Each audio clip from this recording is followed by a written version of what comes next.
All right, welcome back to another E7 video. Now today we got some patch notes, right, coming up for tomorrow. But um, yeah. So without further ado, let's get into this patch. All right, let's not waste any time. All right, so first things first, we got the summer side story rerunning from the time with Aram and Hua, right? Pretty nice. They got the event as well. Let me find it. This event here, we're running alongside it.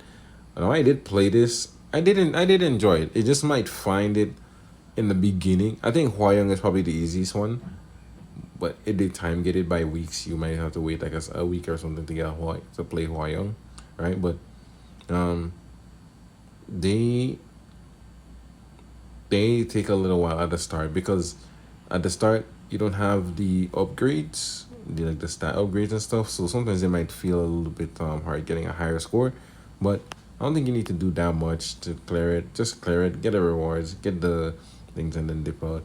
It was a little bit fun for me. I ain't gonna lie, it was a little fun, but you gotta wait a little while for the level up, and sometimes I think Barunka was a little bit harder to start with because her starting things that you can see is like HP and stuff.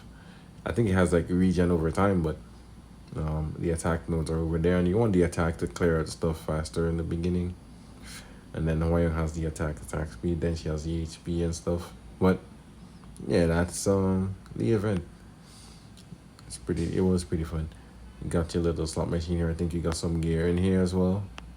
Some gear pieces. New World Arena season. New World Arena season starting on August 8th. So we're starting this weekend, right? Starting this weekend in a few days actually. It should be like 2 days or something. All right. Here's your entry condition rank level 60. Okay. Adjustments will be made. Yeah, we always change the lobby and everything like that, the background and the arena for the where the World Arena is taking place, right? Now the new warfare rules. Damage dealt by soul and skills increased by 15%.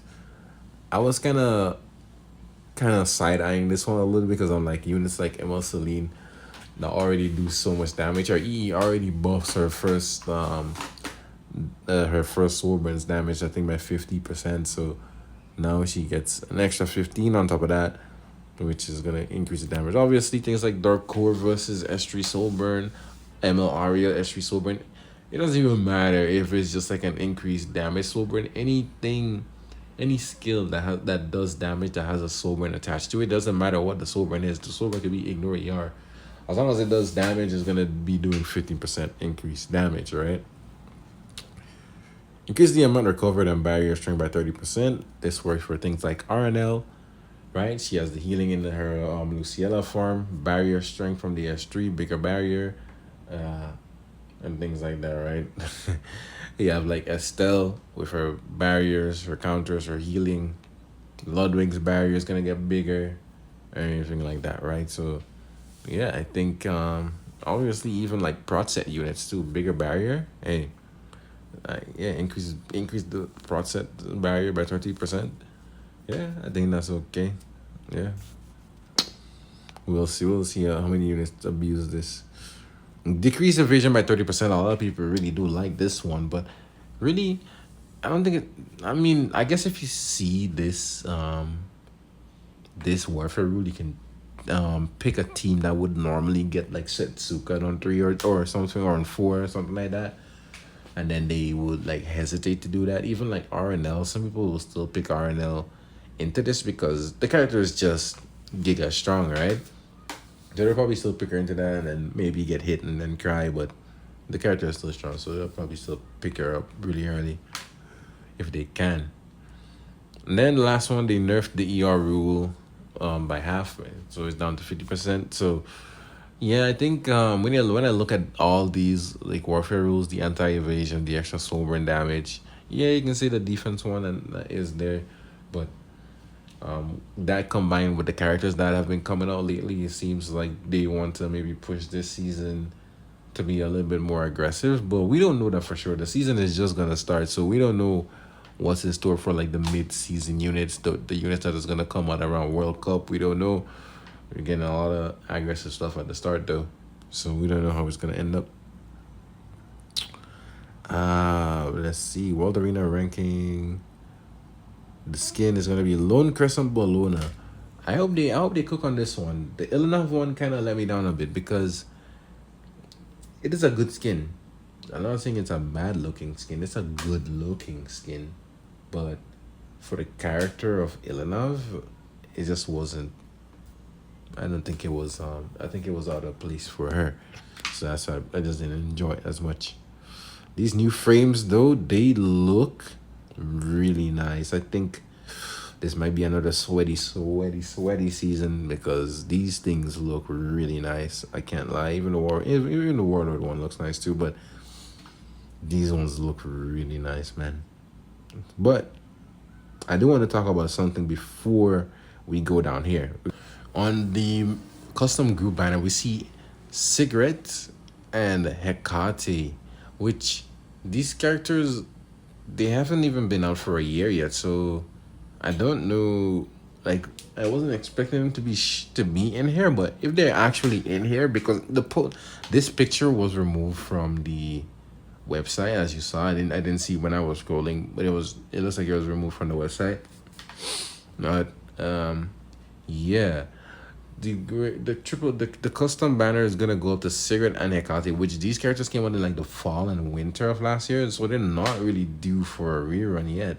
But I guess they got something coming up. Maybe they got something planned for the anniversary. Maybe there's like, there's not confirmed or nothing, but maybe maybe there's like a collab or something. So they don't want to like maybe rerun them and then have the collab. But there's this custom banner coming on the 13th, right? So be prepared for that. They're gonna drain your sky stones, and you'll see what I mean, right? Like, you saw all the stuff that's going on there. The Lua skin, obviously you don't have to get the Lua skin, it's up to you, right? But the Lua skin, the pass, the 900 whatever sky stone thing that you saw with the illustration. We got the custom group banner here with very, very valuable units on it, right? Hwoarang and that Photogenic, everybody's been crying about it. Hecate, there's some people who didn't get Hecate, didn't pick up Hecate, didn't pick up Sigret, so now they can probably deal with scales in like Arena and Guild Wars a little bit better. Hwoarang is getting back into there with Photogenic, and she's getting buffed and she's not getting buffed, but she's getting an exclusive equipment that helps her out in those modes as well. So there's that. The next thing is, it looks like this is a class summon triple banner of sorts, or custom banner. I don't know if they're gonna be rerunning them all separately, but hopefully it's maybe included. No, I don't think it's included because it says 820. No, they're all separate runnings. Okay, I did not see. I thought this was one banner with all of them in it, but they're genuinely trying to drain some sky stones from some new players for sure, because the MOAS, that's gonna be running on August 13th.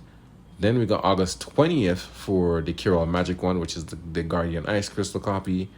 Then we got the 27th for the Master of Nightmare, which is kind of strange. The 3F one, obviously, it's already gone, so they're not giving us that one. I'm surprised they didn't bring out the Benny Marutachi copy, but they got 3 separate banners for.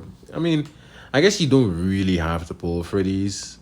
Like, MOAS, not all the people using the Rocket Punch Barunka, I don't think. But, I mean, I guess for Barunka, if you do want to go that path, is good. Cure Magic one is good on a lot of Soul Weavers, for that extra heal.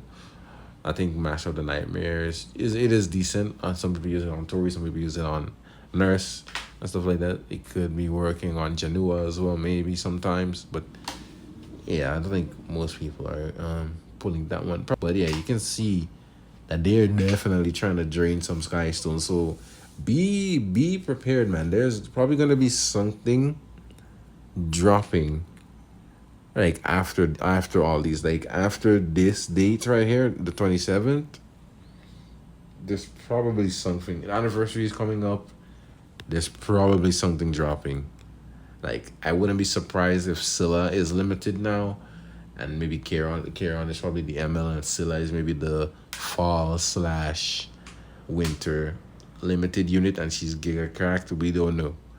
Like we don't know the limited units that will be coming out in the fall and the winter. We don't know, but hey, be prepared, man. Be careful with your pulls. Seasonal battle content: Automaton Tower, God of Battles, Colosseum, which I believe is the Notos like RTA thing, and Trial of the Constellations. Pretty good if you're low on, if you want some more Gary, low on charms, that kind of thing. Yeah, that is that. We got the Shadow Company missions. All right, so we got two new exclusive equipments. I'm just redoing this because I forgot to mention the other ones. But yeah, we got Young Senior and Argent Waves Hua Young. For Young Senior, the main stat HP percent. The first EE, it just makes it so things like Estelle and Mort, I guess. Estelle and Mort, I can't think of anybody else. But any green unit basically in the front, they can do their pop damage out of turn, but they still need to crit, right? It still needs that crit requirement, so that's why I think Estelle is probably the best. Then there's probably Mort, right? Because Estelle can counter a bunch and then proc a lot of fixed damage, of course, if she's not missing, like getting a phasing unit or something, right? So that's the first one, right? Pretty cool. I think into Estelle, it gives her more, I guess, carry potential if she's paired with Ayane in any scenario against like Arceti or something. You know, even into things like that reduce fighting spirit, like things like Sea Phantom, Elvira, anything like that. She can still do a lot of damage now. She just counter crit, pop damage. You know, that's why I see it. The second one is just extra, pop damage from the S2 because the amount of HP that it's getting off of is going up. And then we have the S3 that gives a barrier. All right. I do think the first 2-1 for me is my that's how I'm feeling it. I like playing a bunch of Estelle sometimes, but I think the middle one might be more consistent. The top one, if you're playing a bunch of Estelle, if you're playing against a lot of Sarcetti, if they let you have Estelle and her, then it could be pretty good. All right. They let you have them. Argent Waves Hua Young. Okay, the first one, anti-evasion. It gives you hit chance before you kick, right? So that can help a lot in Guild War now. Now that she has hit chance, you probably don't need to run her on, what's it called? On Symbol of Unity, but you can probably still run it if you're playing against like RNL, things that have like super high evasion, RNL, RB, those kind of things. But actually into RB too. And I just realized that as well. Maybe you can run a faster beat on into RB since she's gonna get the hit chance. She's gonna get hit chance if you're running with like a faster beat on with a defense that has RB or something. You can now keep the RB. You're gonna get an extra turn, which means you should take it the turn over him. Actually, it wouldn't matter because she kicks into the highest defense. RB will never be the highest defense. So actually, never mind. Scratch that. But basically, a lot of Guild War defense that rely on Setsuka, Arena defense and stuff that rely on Setsuka, probably gonna go bye-bye. Because a lot of people are gonna have this unit now, and a lot of people are gonna have their photogenics to deal with, like Lady of the Scales and stuff. So we're probably Lady of the Scales probably won't just vanish, but she'll probably be on a little bit of a downturn since more and more players are learning about this photogenic thing and they're going to pull for it, right? The second one, Swallow Kick effect increases combat radius by an extra 10%. So it's like a 30% push right now, I believe. Now it's gonna be a 30% push after the EE, 30% push, so she can bridge a lot more effectively, right? So you can probably play her with different openers if you just wanted to come in and do that kick. And then the final one increases the damage dealt, right, by the S3 by 10%. Okay, Mystic Summon lineup rotation. Lone Wolf Pair, Dark Covers, pretty good. Sage Balance is on, decent. Blood Moon Haze needs a buff, but even if those two in the middle there are pretty decent, I don't know if you want to pull when in a like a month or so or two Might be getting the World Cup unit. So yeah, this one is a tragedy, man. It's a tragedy. This skin is so nice, man. This is a really nice skin. The frame is nice as well. The rep icon is nice. The skin is nice as well. But this unit, nobody uses her. She got an EE and still nobody uses her. So, but hey, this was a skin chosen by the Chinese World Cup winner. So hey, we gotta live with it, right? We gotta live with it. I hope hopefully they give her another buff. Maybe they give her another buff, so people can like actually use this thing because it's really nice. Okay, yeah, that's more about the skin and the missions. It's gonna cost 1,800 sky stones right here. If you want the skin, 9 or 1,800. 1,800 just gives you the full thing. You can either buy the 900 and then upgrade it later with another 900, right? These are all the rewards we get from that. I don't need to go over everything in detail. They keep showing the skin, man. Like, look at this. Look at the sprite, man. It's so nice, but the character is not used. I don't. At least I don't see her used. Another rip on your sky stones here. Okay. I wonder why they removed those things from the post. Right. I wonder. I think that's it. But